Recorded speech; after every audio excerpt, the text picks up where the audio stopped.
ओम उमा महेश्वराय नमः।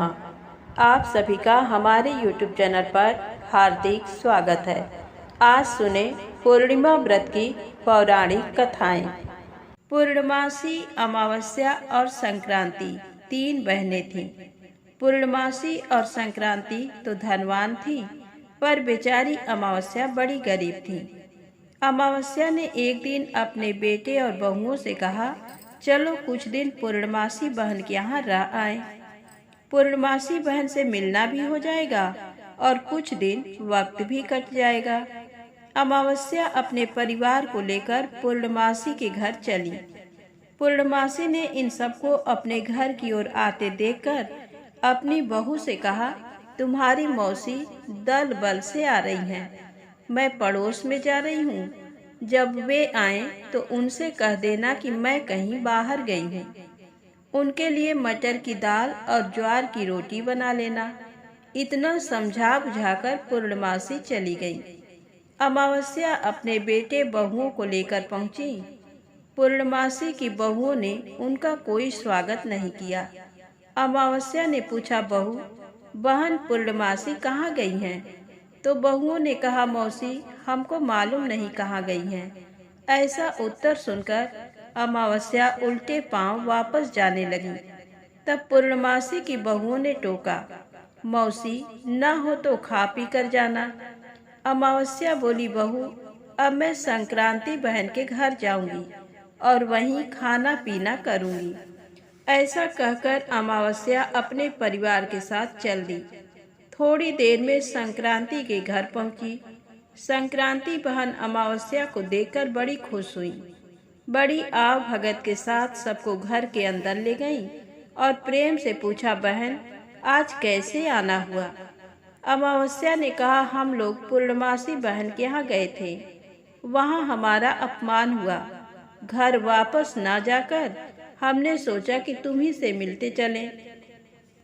वैसे तो तुम जानती ही हो कि हम कितने गरीब हैं। संक्रांति ने उन सबको बड़े प्रेम से रखा। अमावस्या संक्रांति के यहाँ 2-1 महीने रही। इसके बाद अपने घर लौटी। रास्ते में लक्ष्मी जी मिल गईं और कुछ दूर तक अमावस्या के साथ चली। फिर अपने घर चली गईं। लक्ष्मी ने अमावस्या के दुख से दुखी होकर अपनी कृपा भेज दी। अमावस्या अपने परिवार के साथ जब घर पहुंची तो देखा कि उनका घर धन धान से भरपूर है। किसी चीज की कमी नहीं, सब कुछ भरपूर हो गया। आराम से दिन बीतने लगे। कुछ दिन बाद अमावस्या ने सोचा, पिछली बार बहन पूर्णमासी से भेंट नहीं हुई थी, चलो चले, शायद इस बार भेंट हो जाए। इस बार अमावस्या अकेली ही गई। पूर्णमासी ने देखा कि बहन अमावस्या आ रही हैं। पूर्णमासी ने आगे बढ़कर उनका स्वागत किया। घर लाकर पलंग पर गलीचा बिछाकर बड़ी खातिर की। अमावस्या को बड़ा प्रेम भाव दिखाया। भोजन के लिए सोने की रत्न जटित चौकी रख दी। अमावस्या पलंग से उतरकर जमीन पर बैठ गई और जो गहना गुड़िया पहने थी उन्हें उतारकर चौकी पर रख दिया और कहने लगी, जेव रे सोनवा, जेव रे रूपवा, मैं का जेऊं नट के बुचवा। इतना कहकर अमावस्या अपने घर चली आई। उसी दिन से पूर्णमासी और अमावस्या में झगड़ा रहने लगा और तभी से दोनों बहनें मिल नहीं पाती। अब आइए सुने पूर्णिमा व्रत की दूसरी कथा। एक बुढ़िया थी। बुढ़िया नियम से पूर्णिमा का व्रत करती और तुलसी माँ की पूजा करती। बुढ़िया बहुत भक्तन थी। एक दिन आंधी आई, उसकी पूजा के सामान वाली डलिया उड़ गई। वह उठाने गई तो उसके हाथ में कांटा लग गया। कांटा लगने से उसके हाथ में फफोला पड़ गया। 9 महीने तक वह फफोला न फूटा न बहा। 9 महीने बाद जब वह फफोला फूटा तो उसमें से एक मेढक पैदा हुआ। बुढ़िया उसे पालने पोसने लगी। बड़ा होने पर बुढ़िया ने उसका विवाह किया। विवाह होने पर बहू आई। बहू बुढ़िया को सताने लगी। बहू बुढ़िया को खाने को रोज चूनी भूसी देती और अपने पति को अच्छा अच्छा खिलाती। वह था तो मेढक, पर रात में 16 वर्ष का सुंदर कुंवर कन्हैया बन जाता और दिन में मेढक के खोल में प्रवेश कर फिर मेढक बन जाता और घर भर में फुदकता फिरता। बेचारी बुढ़िया को इसका कुछ भी पता नहीं था। रात में जब बहू सो जाती तब बुढ़िया सोचती बिसुरती और बरबराती। न तुलसी की पूजा करती, न बयरिया डोलती, न डलैया उड़ती, न कांटा लगता, न भिजकुर पैदा होत, न बहुरिया आवती और न चूनी भूसी खाने को मिलता। लड़के ने अपनी पत्नी से पूछा कि अम्मा रात में क्या बरबराया करती हैं। बहू ने कहा, अरे बुढ़ी हैं, कुछ बरबराती होंगी दुनिया भर का प्रपंच। लड़का इसी प्रकार रोज पूछता और बहू इसी प्रकार उसे समझा देती। एक दिन उससे न रहा गया और उसी रूप में माँ के सामने जाकर खड़ा हो गया। वो भूल गया कि अपना खोल नहीं पहना है। देखा कि अम्मा अभी भी बरबरा रही हैं।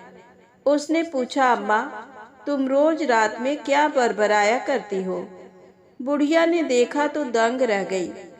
उसका मेढक बेटा 16 वर्ष का सुंदर कुंवर कन्हैया बना खड़ा है। प्रेम से बुढ़िया गदगद हो गई। उसकी आंखों से आंसू बहने लगे। थोड़ी देर में अपने को संभाल कर बोली, बेटा बड़ा छल किया, मुझे ये रूप कभी न दिखाया। मेढक की खोल में ही मैंने तुम्हें देखा, पर फिर भी संतोष किया। अब तो भेद खुल ही गया था। लड़के ने छिपने या भागने की कोशिश नहीं की। माँ को धीरज बंधाते हुए बोला, अम्मा हमारा तुम्हारा ऐसा ही भाग्य था, इसलिए मैं तुम्हारे लिए मेढक ही रहा। पर तुम बताओ कि तुम्हें क्या दुख है? तुम रोज रात में कुछ कहती रहती हो। माँ ने सारा किस्सा बताया। मैं तुलसी की पूजा करती थी। एक दिन जोर से हवा चली तो पूजा की सामग्री वाली डलिया उड़ गई। उसे उठाने गई तो हाथ में कांटा चुभ गया, हाथ में फफोला पड़ गया। 9 महीने के बाद उसमें से एक मेढक पैदा हुआ। उसको मैंने अपने बेटे की तरह पाला पोसा। बड़ा होने पर विवाह किया। जब से बहू घर आई मेरे दुख के दिन आ गए। उस दिन से मुझे खाने को चूनी भूसी मिलने लगी। तुलसी की पूजा का मुझे यही फल मिला। ये सुनकर लड़के को बड़ा दुख हुआ।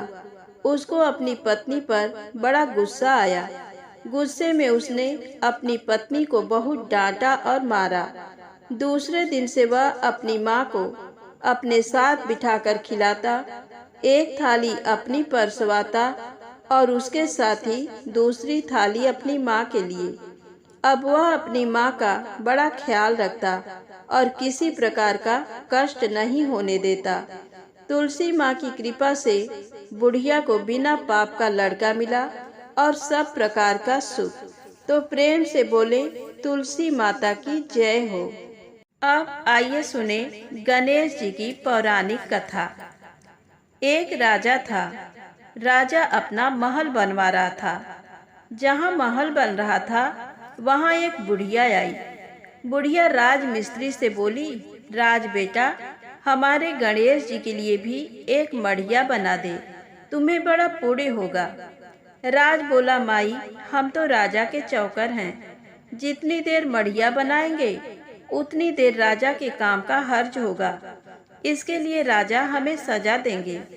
बुढ़िया उदास मन घर लौटी। रात को न जाने क्या हुआ कि राजा का महल नींव से चरमराकर गिर पड़ा। सवेरे राजा ने जो ये हाल देखा तो उसे बड़ा आश्चर्य हुआ। न बरखा न बूंदी, सारा महल अर्रा पड़ा। राजा ने सोचा, हो न हो जरूर इसमें कोई भेद है। उसने एक एक नौकर को और राज को बुलाया और पूछा, महल कैसे गिर गया? नौकर चाकर राज सभी सन, किसी के मुंह से बोल न फूटे। साहस बटोर कर उस राज ने हाथ जोड़कर कहा, महाराज, अपराध क्षमा हो। कल एक बुढ़िया आई थी।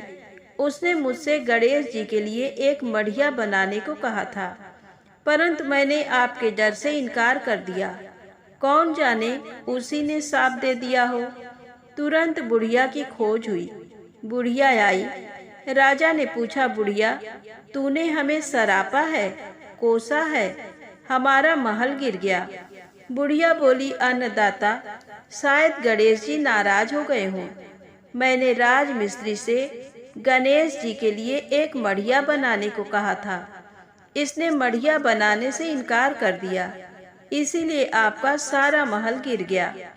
ये सुनकर राजा ने सबसे पहले गणेश जी का मंदिर बनवाया, उसमें गणेश जी की प्रतिष्ठा की और तब महल बनवाया।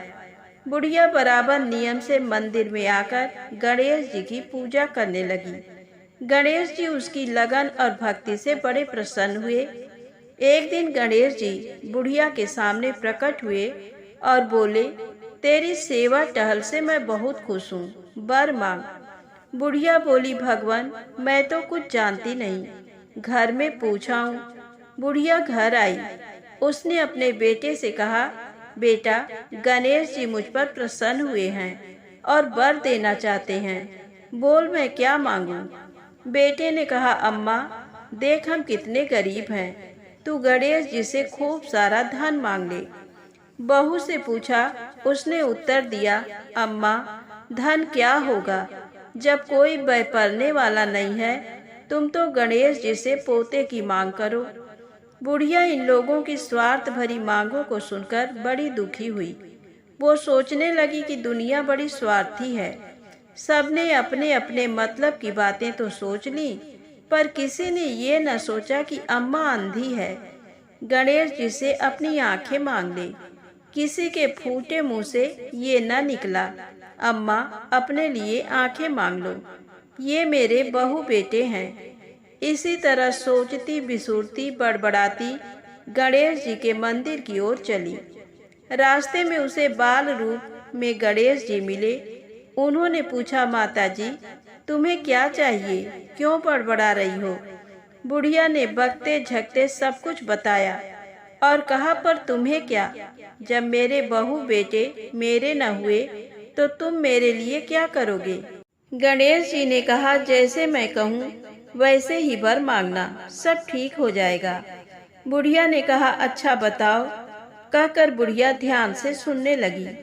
बाल रूप गणेश जी ने कहा कि गणेश जी से वर मांगना कि भर नैन अपनी गोदी में अपने पोते को सोने के कटोरे में दूध पीते देखूं। ये सुनकर बुढ़िया बड़ी खुश हुई और जल्दी जल्दी मंदिर में पहुंची। पहुंचने पर गणेश जी ने पूछा, क्यों, पूछ आई। बुढ़िया ने कहा, हाँ भगवान। तब गणेश जी बोले, तो मांग। बुढ़िया ने कहा, भर नैन अपनी गोदी में अपने पोते को सोने के कटोरे में दूध पीते देखूं। गणेश जी हंसकर बोले, बुढ़िया, तू तो कुछ भी नहीं जानती थी और वर ऐसा मांगा कि मांगने में कुछ भी न छोड़ा, बड़ी चतुर है। अच्छा जाओ, जो मांगा सो दिया। गणेश जी की कृपा से बुढ़िया टकर टकर देखने लगी। घर धन धान से भर गया। बहू के 9 महीने बाद एक सुंदर सा बेटा हुआ। गणेश जी की कृपा से बुढ़िया ने सब सुख पाया और सभी सुख से रहने लगे। हे गणेश जी महाराज, जैसे बुढ़िया पर दया की वैसे सब पर करना। कहानी कहने वाले पर भी, कहानी सुनने वाले पर भी। प्रेम से बोले, गणेश जी महाराज की जय हो। दोस्तों, यदि आपको वीडियो पसंद आए तो प्लीज़ लाइक अवश्य करें, चैनल को सब्सक्राइब करें, ज़्यादा से ज़्यादा शेयर करें। जय माता दी, जय भोलेनाथ।